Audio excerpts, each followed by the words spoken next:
Hello guys and welcome to By the Way English. It's the 30th of April 2020 and we're in the middle of a global lockdown. I go on Instagram, Reddit, Twitter, WhatsApp, and they are everywhere. Yes, I'm of course talking about memes or memes. Well, in English the official pronunciation is meme, but I'm not here to tell you how to pronounce it. Instead, I want to explain how we got from an original definition, which the Merriam-Webster dictionary defines as an idea, behavior, style or usage that spreads from person to person within a culture, to what most people think of when they hear or see the word meme. With that said, let's dive into it. Part 1. An origin of meme.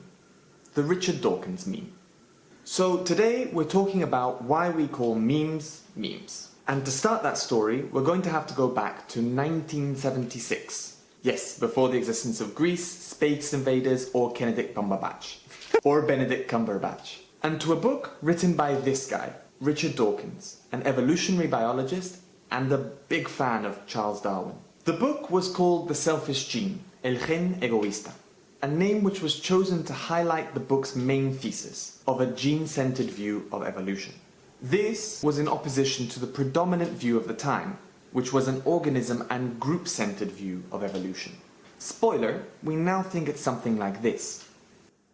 The thing that makes genes special, says Dawkins, is that they are replicators. They make identical copies of themselves more than 99.9% of the time. The significance of this is that it causes a massive difference in the frequency between the successful genes and unsuccessful genes. This fact was and is so fundamental to evolution that he insisted that if life existed on any other planets, then it would have to have some kind of replicator, something that operated and carried information like a gene. But we haven't been to other planets, he said.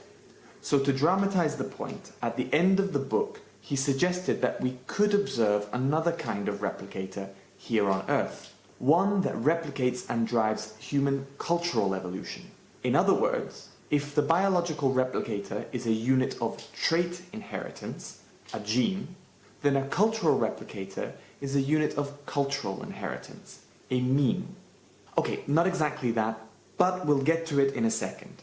He coined the term from the ancient Greek word mimema, which meant to imitate, and also gave us the word mime, but he shortened it to make it rhyme with gene. For Dawkins, a great many things could be units of cultural inheritance, or memes, from a tune being whistled and then copied by others who hear it, to fashion, to God. It was, in essence, any idea or concept that was copied from one brain to the next. However, later on, Dawkins admitted that this analogy to biological evolution was a bit rebuscada. This is because the mutation rate of ideas, or memes, is considerably higher than that of genes. Despite this, in the 1980s, the idea of the meme was picked up by a few intellectuals and scientists and transformed into the field of memetics. Memetics being the study of information and culture based on an analogy with Darwinian evolution. But memetics failed to gain widespread approval in the scientific community as it just wasn't scientific enough. And so the meme sat around for another decade until in 1990 it finally made its debut on the internet. Part 2. An origin of image. The first internet meme. It was 1990 and Mike Godwin, an author and lawyer, had been noticing an alarming trend on early internet discussion forums called Usenet newsgroups. This trend, or as Godwin referred to it, this meme, consisted of the timeless tradition of comparing other people and their ideas to the Nazis or Hitler. Godwin found this meme worrying as it seemed to trivialize the horrors of the Nazis. For him, the Nazi comparison meme was a bad meme. And so he engaged in what he called mimetic engineering and created his own counter-meme. This, Godwin's law of Nazi analogies, stated, as an internet discussion continues, the probability of a comparison involving Nazis or Hitler approaches 1. And so he began to post it on any group where he saw the Nazi comparison meme occurring. Before long, the counter-meme had been shared by many Usenet users, and many had already made some versions of their own. However, for the majority of users, it was simplified essentially to, if someone made a Hitler comparison, they automatically lost the argument and the thread was over. Moving the story forward a few years to 1994, Godwin published an article in Wired magazine titled Meme, Counter-Meme, explaining his rationale for creating the counter-meme and also, most importantly, publicly giving it a name. And by this point in history, the cost of image sharing had decreased, and this chart started appearing, visualizing Godwin's law for the first time. So now we have three important connected factors in our story: an image, an idea, and a name. But we're still missing one important factor. At what point did people start to understand meme, not simply as an idea that people copied, but more specifically as an image, picture, or video that could be altered and shared for the purpose of humor? To answer that question, we're going to have to follow the progress of image sharing and a dancing baby. Part 3. An origin of mutation and virality. The Cha-Cha Baby meme.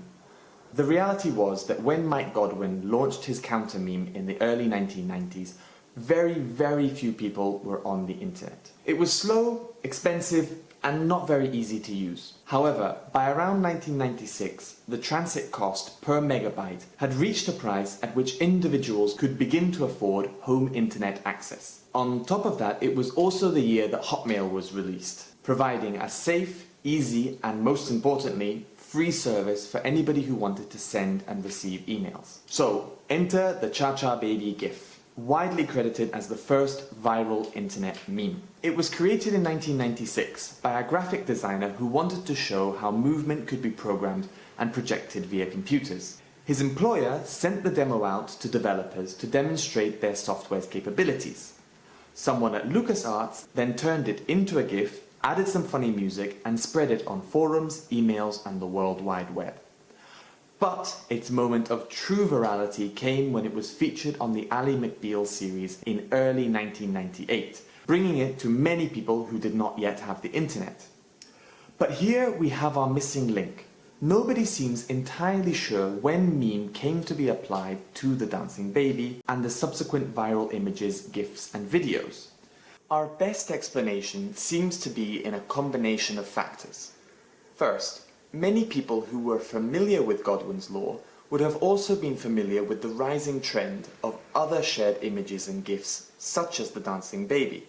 Second, very few people were really aware of what the original Dawkins meme was, and it's likely that they just saw that other people were calling Godwin's chart a meme and assumed that that word could be applied to any other image that people shared on the web. And if you think about it, it wouldn't have been the first time that people got confused with the real names of things. Either way, the cat was out of the bag for the meme, and soon after it was the dancing hamsters, peanut butter jelly time, the badger song, lolcats, rickrolling, Charlie bit my finger, who would win, rage comics, classic dank, normie, wholesome, surreal memes, Pepe the Frog, Harambe, distracted boyfriend, do you know the way, and the Ghanaian funeral dances. And that is where this story ends.